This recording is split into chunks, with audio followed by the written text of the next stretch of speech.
The key to my own front door felt alien in my palm, a cold, indifferent piece of metal that no longer promised sanctuary, only a slow, suffocating betrayal. It had started subtly, as such insidious corrosions often do, with my son, Mark, his face a carefully constructed mask of filial concern, suggesting he and his new wife, Tiffany, move in with me. Just for a little while, he'd said, his voice smooth as polished jade, just until they got on their feet after the wedding, after the lavish expenditure that had already left a bitter taste in my mouth. My house, the one I'd poured my life savings and my late husband's legacy into, the one where every rosebush in the garden was a memory and every creak of the floorboards a familiar comfort, was spacious, he'd reasoned. Too spacious for one old woman rattling around on her own. His words, then, had seemed like a lifeline thrown to his floundering finances, and I, fool that I was, blinded by a mother's instinct to shield her child from hardship, had agreed. The guest room, I'd offered, was perfectly comfortable, with its own ensuite, overlooking the quieter, less sunny side of the garden. They'd been all smiles and gratitude, Tiffany's painted lips curving in what I'd mistaken for warmth. The first week was a flurry of boxes and misplaced courtesies. The second, the subtle encroachments began. My favorite armchair in the lounge was suddenly draped with Tiffany's garish throw. My meticulously organized kitchen became a landscape of her half-used artisanal coffee beans and exotic spices that never seemed to find their way into an actual meal. Then came the evening I returned from my weekly bridge club, a little later than usual, to find the door to my bedroom, the sanctuary I had cherished for over 40 years, shut. Not just shut, but locked. A small, almost imperceptible click echoed in the hallway as I tried the handle. Puzzlement turned to a cold dread that settled deep in my bones. Mark appeared from the kitchen, wiping his hands on a tea towel, his expression carefully neutral. "Oh, hi Mum," he said, his gaze flicking past me. Tiffany needed a bit more space for her things, you know, with her wardrobe and all. And the light is so much better in your room for her makeup," he gestured vaguely. "We've moved your essentials into the guest room. It's all set up. Much cozier for you, really cozier." The word landed like a stone. My essentials. As if my life could be distilled into a few curated items and tucked away into a smaller, less significant space. I stared at him, the man I had raised, the boy whose scraped knees I had kissed better, and saw a stranger, his eyes cool, his justification a flimsy, insulting lie. Tiffany's voice, hunted and false, drifted from behind my locked bedroom door. "Is that your mother, darling? Tell her not to worry. I'll take such good care of her lovely dressing table." The sheer audacity of it, the chilling, calculated cruelty, stole my breath. I felt the floor tilt beneath me, the familiar patterned rug suddenly a treacherous landscape. This wasn't a temporary arrangement, this was a coup, a hostile takeover executed with saccharine smiles and dismissive platitudes. The guest room, once a pleasant space for visitors, now felt like a cell, its walls closing in, the scent of lavender sachets I'd placed in the drawers a mocking reminder of a hospitality now grotesquely inverted. My home, my haven, had become my prison, and my own son, the jailer. The fierce, hot anger that began to smolder deep within me was a terrifying, unfamiliar sensation, but in that moment of shocking betrayal, it was the only thing that felt truly my own. The roses outside the window, my late husband's prized peace roses, seemed to droop in shared sorrow, their vibrant blooms a stark contrast to the desolation blooming in my heart. The strategic planning for my revenge, for my reclamation, began that very night, watered by tears of rage and a resolve as hard and unyielding as granite. This was not just about a bedroom, it was about dignity, about respect, about the fundamental right to exist, unmolested, in one's own life. They had made a grave miscalculation. They had mistaken my kindness for weakness, my love for an exploitable vulnerability. They were about to learn, in the most definitive way possible, that this old woman was far from done. The ensuing days bled into a monochrome of humiliation, each dawn bringing a fresh wave of carefully inflicted slights and a deepening understanding of my captivity. The guest room, or as I now internally termed it, the annex of erasure, became my world. Its window, which I had once thought pleasantly private, now seemed to mock me with its view of the neglected compost heap and the back of the garage, a constant reminder of my diminished status. My essentials, as Mark had so blithely called them, were indeed then a few changes of clothes crammed into the small wardrobe, my toiletries awkwardly arranged on the diminutive bathroom shelf. But my life was not in those essentials. It was in the scent of my own linens now presumably gracing Tiffany's delicate skin, in the familiar weight of the books on my bedside table now likely piled in a corner to make way for her glossy magazines, in the very air of the master suite that held decades of my memories, now tainted by her cloying perfume and the smug satisfaction of her conquest. Mark, my son, perfected the art of avoidance. He would mumble greetings if our paths crossed in the hallway, his eyes always fixed on some distant point, a muscle twitching in his jaw the only sign of any internal conflict he might be experiencing. He was a ghost in his own betrayal, a hollow man puppeteered by his vapid, grasping wife. Tiffany, on the other hand, seemed to revel in her newfound dominion. She would swan through the house, often in one of my silk dressing gowns that she'd borrowed, humming off-key, her voice a grating soundtrack to my internal fury. She'd make pronouncements about redecorating, her plans for updating the dreadfully dated decor of my home discussed loudly on the phone, undoubtedly for my benefit as I sat in my cramped quarters, the door often deliberately left ajar. "Oh, this old chint simply has to go," she'd trill, her voice dripping with condescension. "And the garden, darling, it's so old-fashioned. We need something more minimalist, more us. The word was a constant, deliberate exclusion. My meals became solitary affairs. If I dared venture into the kitchen when they were present, I was met with an icy politeness that was more offensive than outright hostility. Tiffany would sigh dramatically if I opened the refrigerator, as if my very presence contaminated her organic kale. My carefully tended herb garden outside the kitchen window, which I could see from the guest room if I craned my neck, was now home to several of Tiffany's wilting, overpriced orchids in garish pots. It was death by 1,000 cuts, each one a calculated erosion of my identity, my place, my very worth in the home that was legally, morally, and emotionally mine. The slow burn of my anger intensified, the initial shock solidifying into a cold, hard resolve. This wasn't just an injustice, it was a siege, and I was under attack in the last bastion I had believed to be safe. The fierce spirit that had seen me through widowhood, through financial uncertainties, through the myriad challenges of a long life, was not extinguished, merely banked, gathering its heat, preparing to flare. I began to notice the small things, the cracks in their arrogant facade. Tiffany's constant need for validation, Mark's increasingly strained attempts at cheerfulness that never quite reached his haunted eyes. They were comfortable, yes, but their comfort was built on a foundation of cruelty, and such foundations, I knew, were inherently unstable. My internal monologue, once filled with bewildered pain, now began to sharpen, to strategize. The rhythmic and deliberate beats of my heart seemed to echo a new mantra: this will not stand.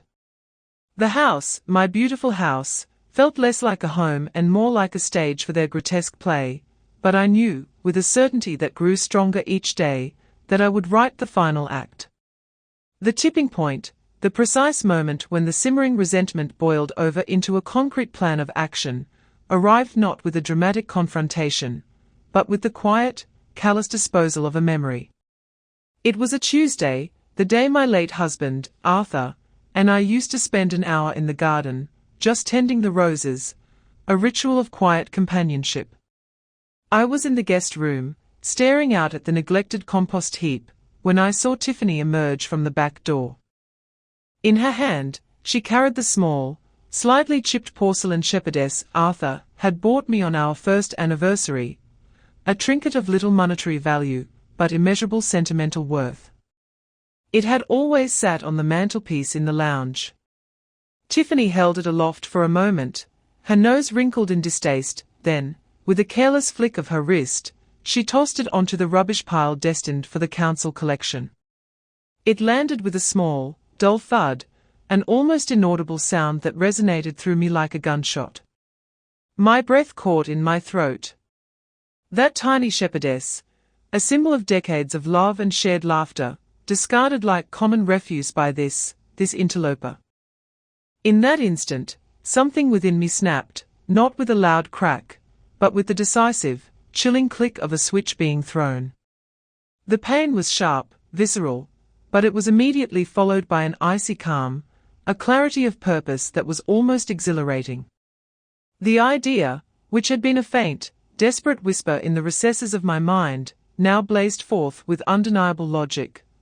I would sell the house. The whole damn house. From under them. It was mine, every brick, every tile, every blade of grass. The deed was in my name, solely. They had made me a prisoner, but they had forgotten that the prisoner still held the keys to the kingdom, or in this case, the title deeds. From that moment, my quiet observation of them intensified, sharpened by a new, predatory focus. I noted their routines: Mark's departure for work at precisely 7:45 a.m., Tiffany's late mornings, her afternoons spent on lengthy phone calls or online shopping, her evenings dedicated to whatever vapid reality television show currently held her attention. Their complacency was staggering, their belief in their own untouchability almost laughable. They moved through my house with the entitled air of conquerors, utterly oblivious to the storm gathering in the cozy confines of the guest room.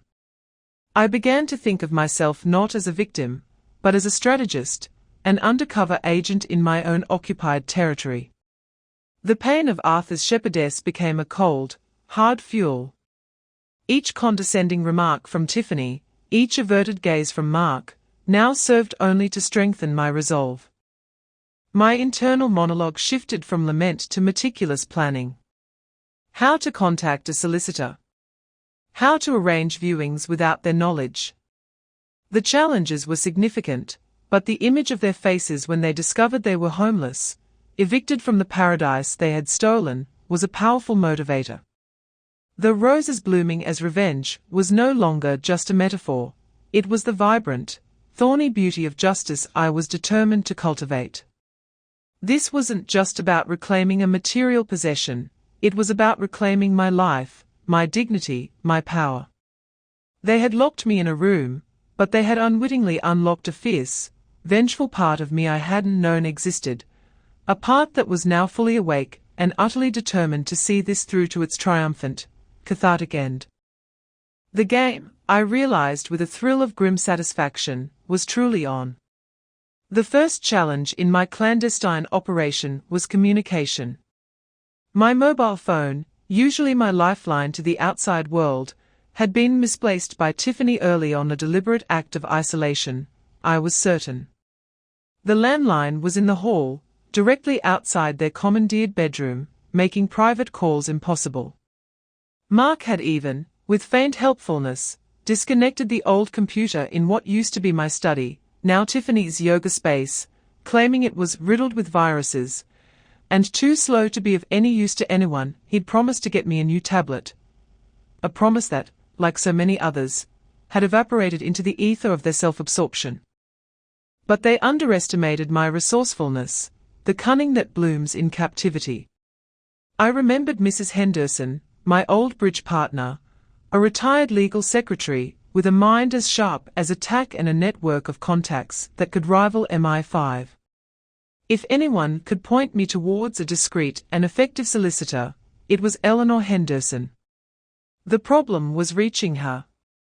Providence, or perhaps Arthur's spirit giving me a nudge, intervened in the form of a charity collection envelope pushed through the letterbox. It was for a local hospice, one I regularly supported. Tucked inside, alongside the donation form, was a prepaid envelope. An idea sparked. I still had a few stamps, squirreled away in an old address book. My handwriting was distinct. If I sent a brief, cryptic note to Eleanor via the hospice, asking them to pass it on, explaining it was a matter of utmost urgency and discretion, it was a long shot, but it was the only shot I had. That night, by the dim light of the bedside lamp in my cell, I carefully composed my message. I couldn't risk details, not in writing. Just, Eleanor, urgent. Need your wisdom.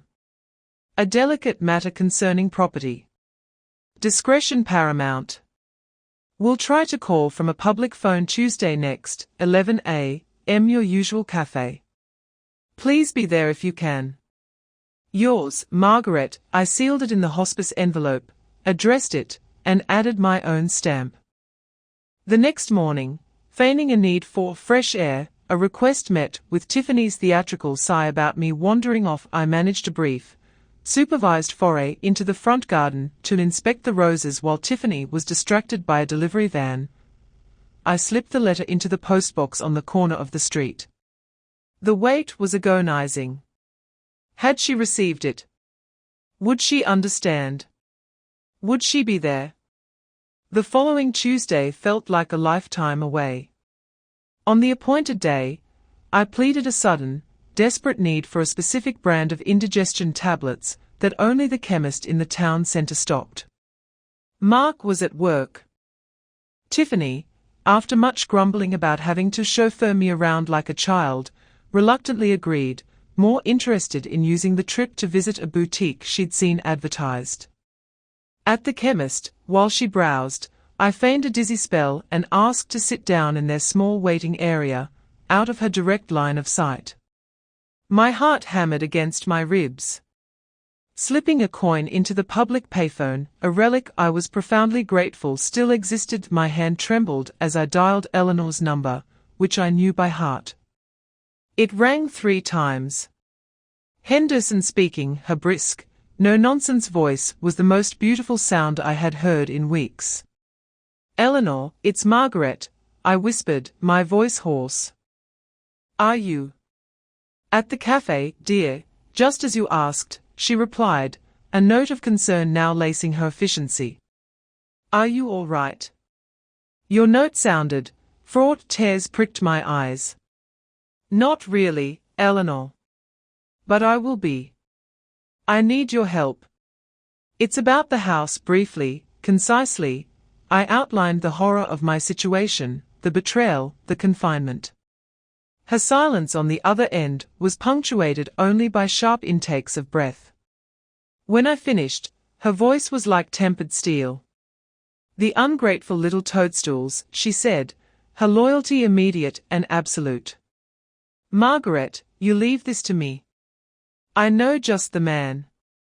A solicitor, bulldog tenacity, specializes in property, and, shall we say, delicate family disputes. And a very good estate agent, discreet as the confessional.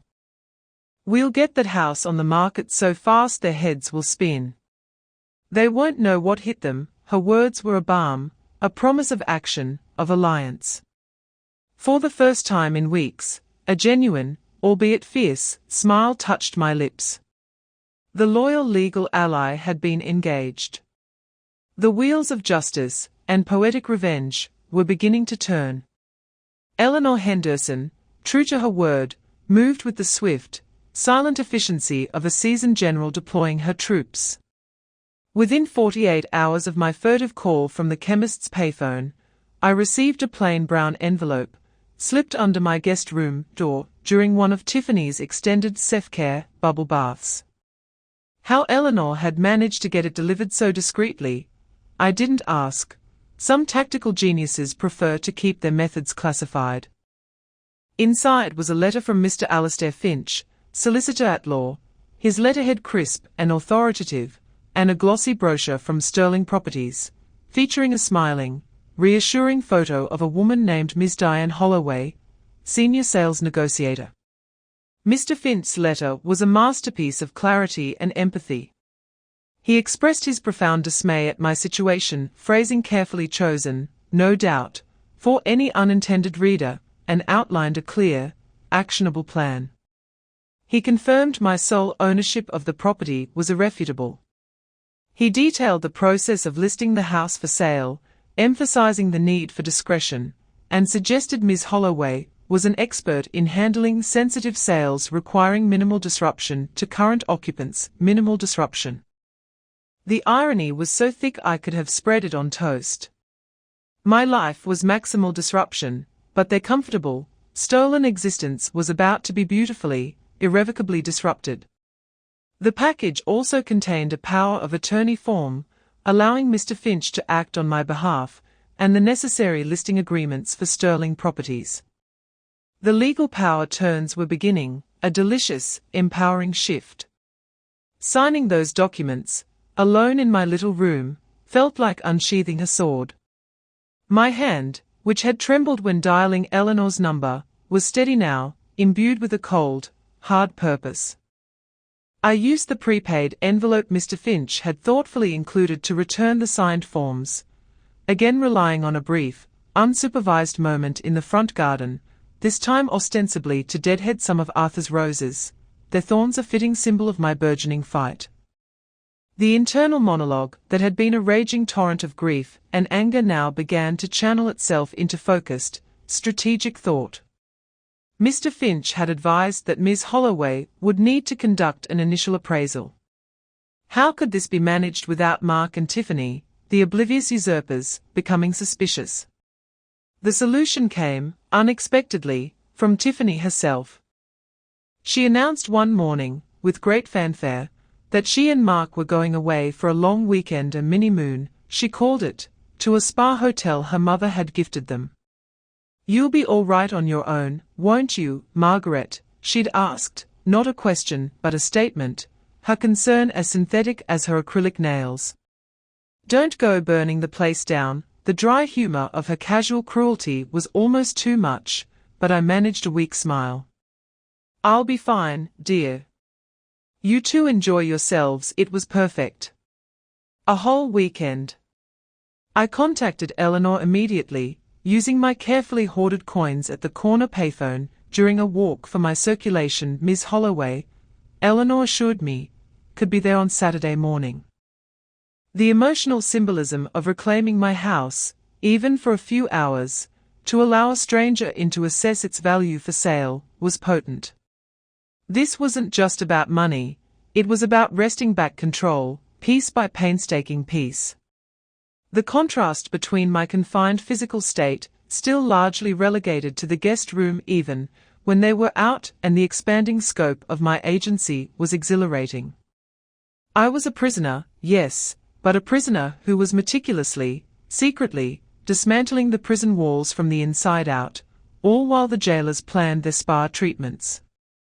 The sentence style of Mr. Finch's letters, precise and deliberate, echoed the growing deliberation in my own heart. The legal empowerment was a heady tonic, a promise of the triumphant justice to come. The Saturday morning Ms. Diane Holloway was due to arrive dawned bright and clear, a perfect autumn day that seemed to mock the darkness of my situation with its cheerful sunlight. Mark and Tiffany had departed the previous evening, a flurry of designer luggage and self-important pronouncements about needing to distress from the ordeal of setting up their new life, in my house. The irony was a constant, bitter companion. I had spent the morning in a state of nervous anticipation, pacing the confines of the guest room, then venturing out into the main house, my house, feeling like an intruder in my own domain. The silence was profound, broken only by the ticking of the grandfather clock in the hall, a sound Arthur had loved. It felt strange, almost illicit, to walk freely through the rooms they had so brazenly commandeered. My bedroom, their bedroom now, was a chaotic landscape of Tiffany's discarded clothes, half-empty makeup containers, and fashion magazines. The air hung heavy with her cloying perfume. A pang of grief, sharp and unexpected, shot through me as I saw my antique silver-backed hairbrush, a wedding gift from my grandmother, lying carelessly on the floor, half hidden under a pile of Tiffany's lacy lingerie. I rescued it, clutching it tightly, a small act of defiance. Ms. Holloway arrived precisely at 10, as arranged. She was a woman in her late 40s, impeccably dressed, with kind, intelligent eyes and a firm handshake. She exuded an air of calm professionalism that immediately put me at ease. "Mrs. Vance," she said, her voice warm, "Eleanor Henderson speaks very highly of you. I understand this is a delicate situation. Please, don't worry. I'm very discreet." As we walked through the house, my house, I found myself pointing out its best features: the original parquet flooring I'd had lovingly restored, the way the afternoon sun flooded the sitting room, the view from the master bedroom, my bedroom, over the rose garden. It was a bittersweet experience, showcasing the home I loved, knowing I was preparing to relinquish it. Ms. Holloway was thorough, taking notes, measuring rooms, her gaze missing nothing. She asked pertinent questions, her tone always respectful. When we reached the master suite, she paused, her expression unreadable, as she took in Tiffany's messy occupation. "Lovely proportions," she murmured, her eyes meeting mine with a flicker of understanding. "And a superb view." There was no judgment, only a professional assessment, but I felt a silent camaraderie with this woman, who was now a key player in my strategic plan. The subtle irony of her assessing the market value of Tiffany's ill-gotten gains was not lost on me. Downstairs, over a cup of tea I made in my own kitchen, feeling a thrill of normalcy at the simple act, Ms. Holloway outlined her strategy. "Given the circumstances," she said, "we'll market it as by appointment only, discreet viewing essential. I can manage viewings during the week, perhaps when your son and his wife are typically out. We'll aim for serious, pre-qualified buyers to minimize disruption." She spoke of staging certain rooms, a gentle euphemism, I suspected, for Tiffanyfying them as much as possible before any potential buyers saw them. The dry humor of it all, the meticulous planning required to sell a house out from under its unwanted occupants, was a strange kind of balm. It felt like a complex chess game, and I, with Miss Holloway and Mr. Finch as my bishops and rooks, was slowly maneuvering for checkmate. Their arrogance, their utter conviction that I was a powerless old woman they could easily marginalize, would be their downfall. They were sunning themselves at a spa, oblivious to the fact that the very ground beneath their feet was about to be sold. The tension was a constant hum beneath the surface, the fear of discovery ever present, but it was overshadowed by a growing sense of empowerment. Each step taken, each secret meeting, each whispered phone call, was a small victory, a beat in the rhythmic, deliberate advance towards my ultimate goal. The visual metaphor of the for sale sign, which would never actually appear on my lawn, was instead a silent, invisible banner of my impending triumph. The stealthy execution of the sale of my home became a masterclass in clandestine operations, orchestrated by the unflappable Ms. Holloway with the precision of a military campaign. Viewings were scheduled with meticulous care, timed to coincide with Mark's working hours and Tiffany's increasingly frequent and lengthy shopping expeditions, or spa appointments. Retail therapy, she called it, oblivious to the far more potent therapy her absence afforded me. Ms. Holloway would arrive, always discreetly, never parking her branded car directly outside. She had a knack for making herself almost invisible until she was at the front door. Often, I would have mere minutes to do a quick sweep of the main rooms, tucking away Tiffany's more egregious clutter, plumping cushions she had deflated with her indolent lounging, and trying to restore a semblance of my own taste and order before the prospective buyers arrived. It was a strange, nerve-wracking dance, this preparation for strangers to scrutinize the intimate spaces of my life, all while a hostile occupation force remained blissfully unaware within its walls. There were several close calls. One afternoon, a smartly dressed couple was viewing the sitting room when Tiffany returned unexpectedly, laden with shopping bags, complaining loudly about the traffic. Ms. Holloway, with astonishing composure, smoothly introduced herself as a friend of Margaret's, just popped in for a cup of tea, and managed to steer the bewildered couple out through the French doors into the garden for a discussion about roses before Tiffany could become suspicious. My heart had been hammering like a trapped bird, but Miss Holloway's calm authority was a lifeline. I saw the fleeting curiosity in Tiffany's eyes, the slight frown as she registered unfamiliar voices, but her self-absorption, as always, was her Achilles heel. She was far more interested in showing off her latest purchases than in questioning the presence of well-dressed strangers admiring her domain. The poetic justice was almost palpable in those moments, her vanity and obliviousness directly contributing to her own impending downfall. The buyers themselves were a varied lot. Some were clearly unsuitable, their criticisms of my beloved home, however veiled, stinging despite my resolve. Others showed genuine interest, their appreciation for the character and warmth of the house a small comfort. Ms. Holloway handled them all with consummate skill, deflecting awkward questions about current occupants with vague, professional aplomb. My internal monologue during these viewings was a whirlwind of anxiety and a grim, burgeoning hope. Each positive comment, each lingering look from a prospective buyer, was another small step towards freedom. The legal power I had vested in Mr. Finch and Miss Holloway felt like a shield, protecting me as I navigated this treacherous path. Then, one crisp November afternoon, Miss Holloway called. Not on the landline, of course, but via pre-arranged signals, a text message to Eleanor Henderson, who then relayed the message to me during my permitted daily walk to the local shop. "We have an offer, Margaret," Eleanor had said, her voice unable to conceal a note of triumph. "A very good offer. Cash buyers, no chain, looking for a quick completion. Miss Holloway thinks it's the one-inch offer." The words hung in the air, momentous, terrifying, exhilarating. This was it. The culmination of weeks of secrecy, of whispered conversations, of carefully hoarded courage. The emotional weight of it pressed down on me. To accept meant the end of an era, the relinquishing of a home filled with 40 years of memories, both joyous and sorrowful. It meant losing the physical embodiment of my life with Arthur. But it also meant escape. It meant justice. It meant reclaiming my life from the clutches of those who had sought to diminish and discard me. Back in the confines of the guest room, the news settled around me. The evening light slanted through the window, illuminating the dust motes dancing in the air, each one a tiny particle of my fading past in this house.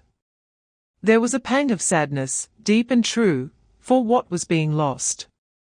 But beneath it, a fierce, unyielding current of triumph was rising. I thought of Arthur's shepherdess on the rubbish heap. I thought of my silver-backed hairbrush on Tiffany's messy floor. I thought of the locked door to my own bedroom. The decision, when it came, was clear, sharp, and unhesitating. I would sign. The house, my house, would be sold. And they would reap the bitter harvest of their own callous greed. The signing of the sale agreement took place not in Mr. Finch's imposing office, but in the quiet anonymity of Eleanor Henderson's tidy sitting room, over a pot of Earl Grey tea and a plate of her excellent shortbread.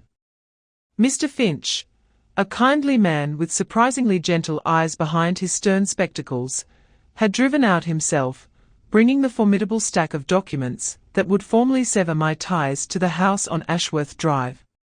He explained each clause with patient precision, ensuring I understood the full import of my signature. There was no pressure, only a quiet respect for the magnitude of the decision. As I held the pen, poised above the line where my name was to be inscribed, a wave of emotions washed over me. 40 years. 40 years of laughter, tears, arguments, reconciliations, of children growing and leaving, of a marriage that had been my anchor.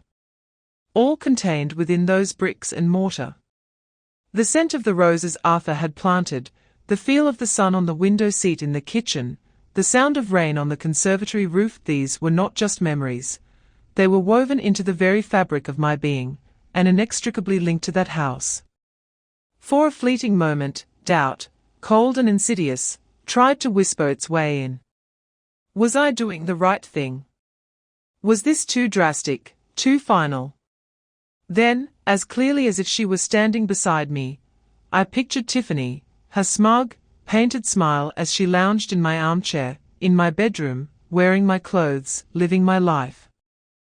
I saw Mark, his averted gaze, his weak complicity. And the image of Arthur's shepherdess, discarded and broken. The doubt vanished, replaced by a surge of righteous anger, the fierce, protective fire that had been my constant companion these past months. My signature on the page was firm, decisive. Each stroke of the pen was an act of reclamation, a severing of ties not just with the property, but with the pain and humiliation I had endured within its walls. This was not an act of defeat, but of profound, empowering victory. I was not being forced out. I was choosing to leave, but on my own terms, and in a way that would ensure those who had wronged me would face the consequences of their actions. "It's done," Mr. Finch said softly, gathering the papers. "The new owners are keen to complete within 4 weeks. They understand the need for vacant possession. The legal term resonated with a delicious, ironic finality. Soon, very soon, Mark and Tiffany would discover the true meaning of those words. In the days that followed, a strange calm settled over me. Knowing the end was in sight, knowing the wheels of justice were irrevocably in motion, lent me an almost serene detachment. I moved through my confined existence in the guest room with a quiet, inner smile. I observed Mark and Tiffany, their continued obliviousness a source of grim amusement. Tiffany was full of plans for Christmas, discussing elaborate decorations for our first Christmas in our new home, as she put it to one of her friends on the phone, her voice loud enough for me to overhear. Mark, meanwhile, seemed more stressed than usual, his attempts at conversation with me, when unavoidable, even more strained and awkward.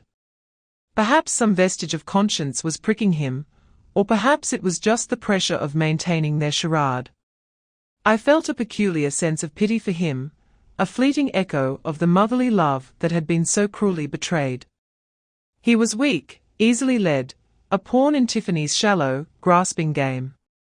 But pity would not alter the course I had set. They had sown the wind, and they were about to reap the whirlwind. My bags were, metaphorically, already packed. I had begun to quietly sort through the few belongings I kept in the guest room, deciding what I would take, what I would leave behind. It wasn't much. My true treasures, my memories, my dignity, my rediscovered strength, were not things that could be packed in a suitcase. They were within me, and they were coming with me, into whatever new chapter awaited. The dramatic irony of their unsuspecting contentment, juxtaposed with my secret knowledge of their impending eviction, was a constant, private source of dry humor, a little foretaste of the triumphant payoff to come.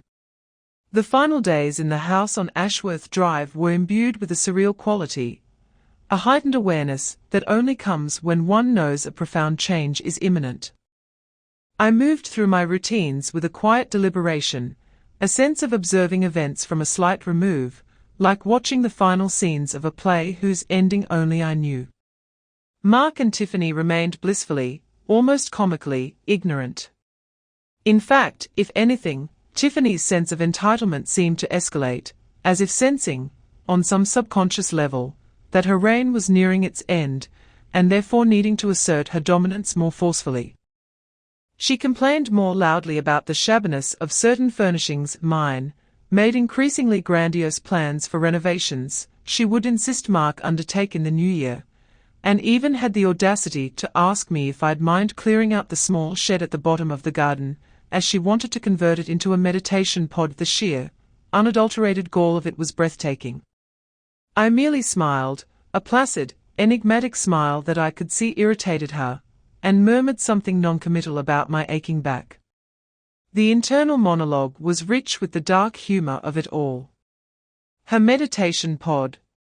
Soon, she'd have all the time in the world to meditate on the consequences of her actions, perhaps in a far less salubrious setting. Mr. Finch had informed me that the official notice to vacate, a formidable legal document, would be delivered by registered post and also by a process server to ensure there could be no claim of ignorance. It was scheduled to arrive on a Friday morning, 2 days before the completion date of the sale. The new owners, a quiet professional couple I had briefly met during one of Ms. Holloway's discreet viewings, were eager to move in. They had, I gathered, fallen in love with the house's character, the very character Tiffany was so keen to obliterate. There was a certain poetic justice in that too. I found myself observing my son more closely during those last days. There were moments, fleeting and rare, when I thought I saw a flicker of his old self, a shadow of guilt or unease in his eyes as he looked at me, then quickly away. He was trapped, I realized, not just by Tiffany's ambition, but by his own weakness, his inability to stand up for what was right, to protect his own mother. The fierce anger I felt towards him was still there, but it was now tinged with a profound, sorrowful disappointment. He had failed, not just me, but himself. On the Thursday evening, the night before the notice was due, Tiffany was particularly insufferable.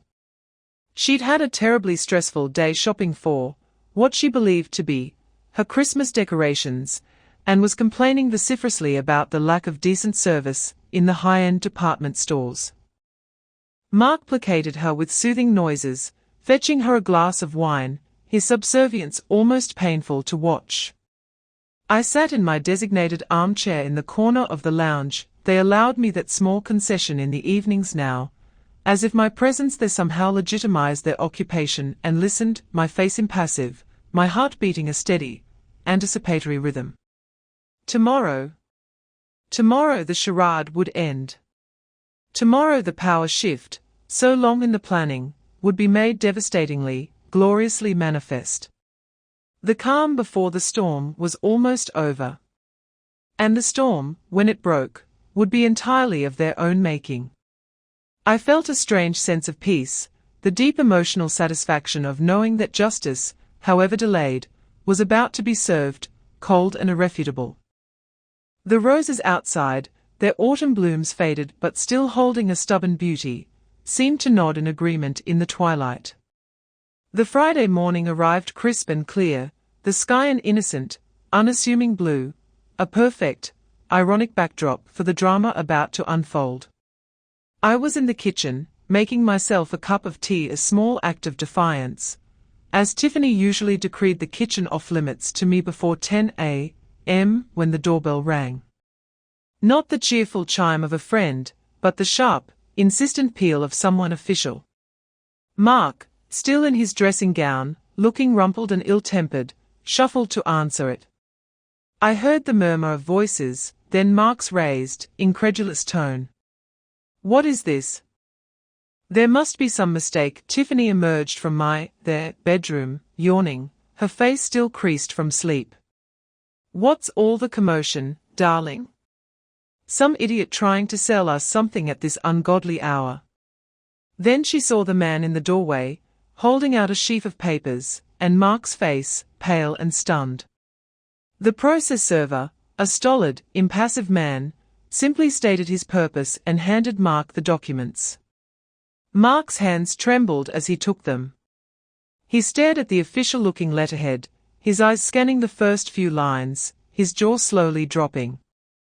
This can't be right," he stammered, looking wildly from the papers to me, a dawning, horrified comprehension in his eyes. It says the house has been sold. It says we have to vacate." By Sunday, Tiffany snatched the papers from him. Her perfectly plucked eyebrows shot up towards her hairline as she read, her mascara-smudged eyes widening in disbelief, then fury. Sold? What do you mean, sold?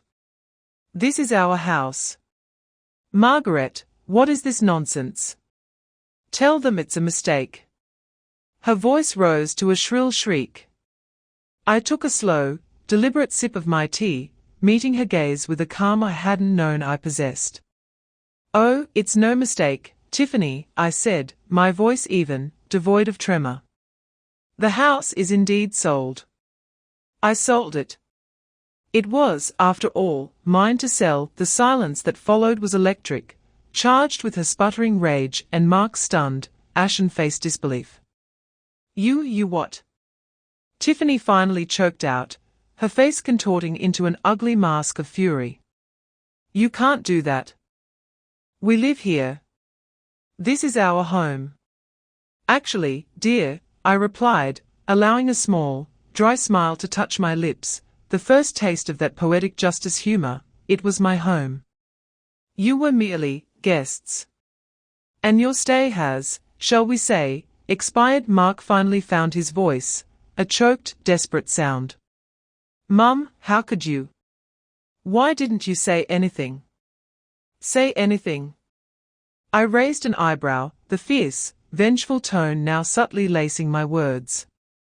Did you say anything, Mark, when you locked me in the guest room and moved your wife into my bedroom?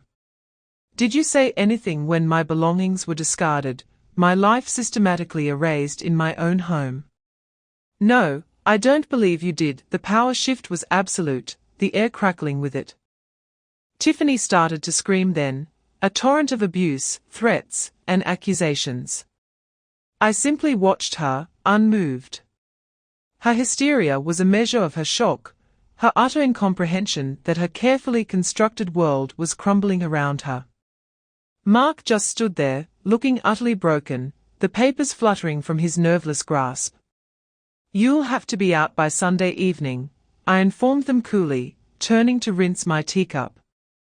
The new owners take possession on Monday morning. I believe they have removal vans scheduled. The sharp comeback, the final, triumphant assertion of my authority, hung in the air. The full weight of their betrayal, their greed, their cruelty, had come crashing down upon them. The dramatic reveal was complete. The tension had burst, not into violence, but into the spluttering, impotent rage of defeated tyrants.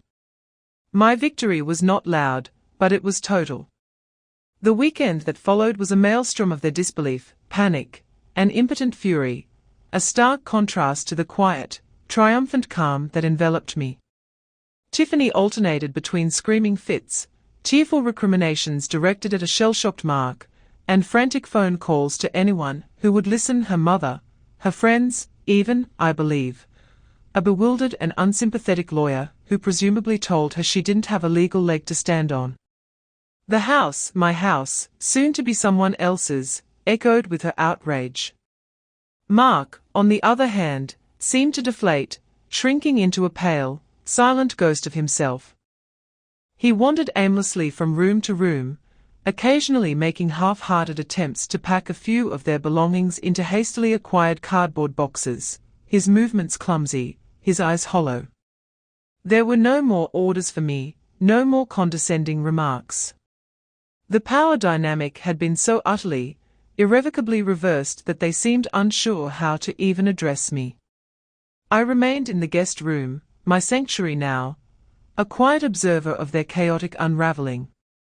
I had very little to pack. My few essentials, a small suitcase of clothes, my treasured books, and the silver-backed hairbrush I had reclaimed.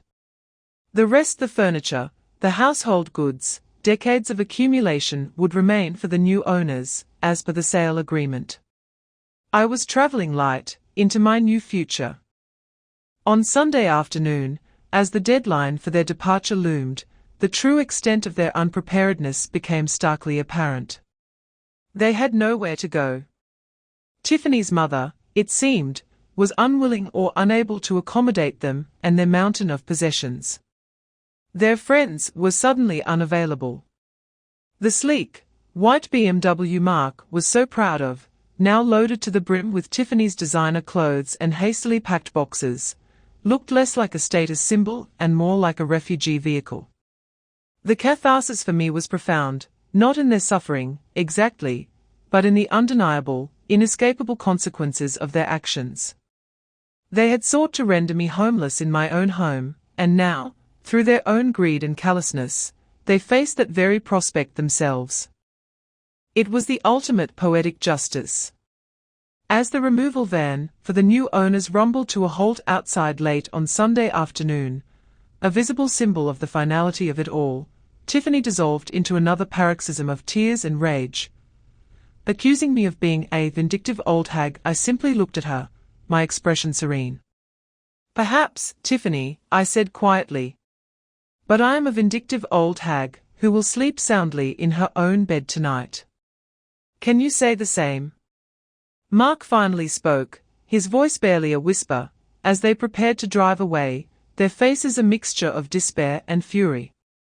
I don't understand how you could be so cruel, Mum." I met his gaze, my own steady, the emotional charge of years of hurt and betrayal distilled into a few, carefully chosen words. "Cruelty, Mark," I said, "is locking your mother in a guest room while you and your wife take over her life. This is merely an outcome, and with that, I closed the front door of the house on Ashworth Drive for the last time, leaving them to their self-inflicted fate." The click of the latch was a sound of liberation. I walked away without a backward glance, my small suitcase in hand, towards the waiting taxi Mr. Finch had arranged. The air felt clean, fresh, full of promise. I was leaving behind a house, yes, but I was taking with me something far more valuable, my self-respect, my freedom, and the fierce, triumphant knowledge that I had faced down betrayal and emerged, not just intact, but stronger. The empowering emotional tone of this final act was my true victory. The roses, as I passed them, seemed to stand a little taller, their colors more vibrant in the fading light. They, like me, had weathered the storm. My new beginning started not with a grand gesture, but with the quiet click of a key in the lock of a small, sun-filled apartment overlooking a park. Eleanor Henderson had found it for me, another testament to her efficiency and kindness. It was compact, modern, and blessedly, entirely mine. There were no ghosts here, no lingering shadows of betrayal, only the promise of peace and the freedom to live on my own terms. The first night, I slept more soundly than I had in months, the silence broken only by the distant hum of the city and the rustling of leaves in the park below. There was no fear of a locked door, no dread of waking to another day of humiliation. There was only a profound sense of release, a lightness I hadn't realized I'd lost until it returned. Unpacking my few belongings, I found Arthur's shepherdess, which I had quietly retrieved from the rubbish pile that fateful day and hidden away. It was chipped, yes, but unbroken. I placed it on the mantelpiece of my new fireplace, a small, resilient symbol of enduring love and my own quiet strength. It would remind me not of the betrayal, but of the love that had given me the courage to fight back. In the weeks that followed, I slowly began to build a new life. I reconnected with old friends, joined a book club, discovered a passion for watercolor painting, the gentle, age-appropriate pursuit Amelia had once so dismissively suggested, but now embraced on my own terms, with joy and a sense of discovery. The proceeds from the sale of the house provided a comfortable financial cushion, allowing me a freedom I had never anticipated. I learned, through discreet inquiries from Eleanor, that Mark and Tiffany had eventually found temporary accommodation in a cramped, overpriced rental, their relationship reportedly strained to breaking point by the fallout of their greed. There was no triumph in this knowledge, only a distant, detached affirmation that actions have consequences. My vengeance, if it could be called that, had been precise and final. The fierce anger had dissipated, leaving behind a quiet strength, a deeper understanding of my own resilience. The emotional symbolism of the empty chairs in my old home was now replaced by the comfortable solitude of my new one, a solitude chosen and cherished. The internal monologue was no longer a battleground of hurt and rage, but a space for quiet reflection and planning for a future that was now entirely my own to shape. The elder revenge drama had reached its cathartic conclusion, and the slow-burn justice had been served. I sometimes walked in the park opposite my apartment, watching families, young couples, old friends enjoying the simple pleasures of life. I was one of them now, no longer a prisoner, no longer a victim, but a survivor, a woman who, when faced with the unthinkable, had found the courage to sell the whole damn house, and, in doing so, reclaim not just her property, but her spirit. The triumph was not in the act of selling, but in the quiet, unassailable peace that followed, the deep, abiding knowledge that I was, finally, home.